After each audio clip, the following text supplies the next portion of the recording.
मराठा कुणबी जे काही प्रमाणपत्र दिलं होतं त्याचं व्हॅलिडिटी होत नाहीये, काही रद्द केलं.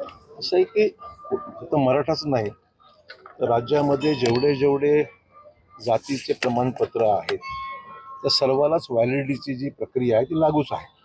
ओबीसीना लागू आहे, कुणबी मराठ्यांना लागू आहे, SC ST पुणेर वारलू हे सगळं लागू आहे. आणि ती एक कायदेशीर प्रक्रिया आहे, ती एक कॉन्स्टिट्युशनल बॉडी आहे आणि ज्याच्यामधून सर्व कागदपत्रांची छाननी केली जाते. आणि पूर्तता असेल तर काय अडचण येतच नाही. पण पाहिलं ना, बऱ्याच ठिकाणी काही अडचण येत नाही. आता काही ठिकाणी जर कागदपत्र नसतील तर एखाद्या वेळेस प्रश्न निर्माण होऊ शकतात. राजकीय जे मंडळी होते त्यांचे रद्द झाले, त्याच्याहून आक्रमक झाले. तर मला त्यातली काही अधिक, मी फक्त मेरिटचं बोललेलो आहे की ज्या ठिकाणी पूर्तता कागदपत्राची होते, ते SC असो, ST असो, OBC असो, मराठा असो, कुणबी असो, पुणेर वारलू असो, कुठले समाज असो, जिथे व्हॅलिडिटी असेल तिथे काय अडचण येत नाही. उद्योग मंत्री येऊन गेले, पुन्हा त्यांना प्रश्न विचारला गेला की हेली प्लॅनचं काय झालं, तर पुन्हा ते म्हणतात की माहिती घेऊन सांगतो. म्हणजे काय मला वाटतं ही दिशाभूल होते आहे काहीतरी.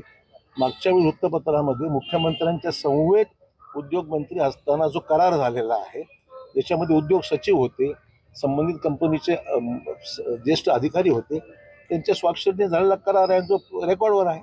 आणि त्यांचं मेमोरंडम MOU ज्याला म्हणतो ते सुद्धा शासनाच्या रेकॉर्डवर आहे. त्याच्यामुळे काही संभ्रम असं कारणच नाही. उद्योग मंत्री असं कसं त्यांना विचारा, मला माहिती नाही. तिकडे वगैरे नाही. मला माहिती, त्यांना विचारतो मी.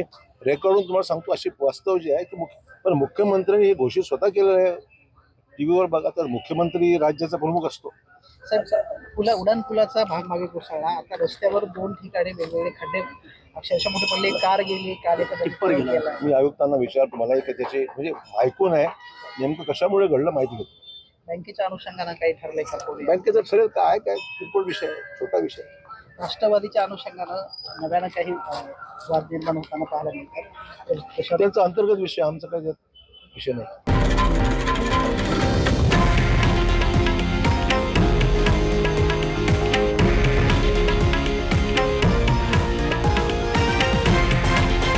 हे आहे देशातील नंबर 1 न्यूज नेटवर्क आणि आपण पाहत आहात TV9 मराठी, एकमेव.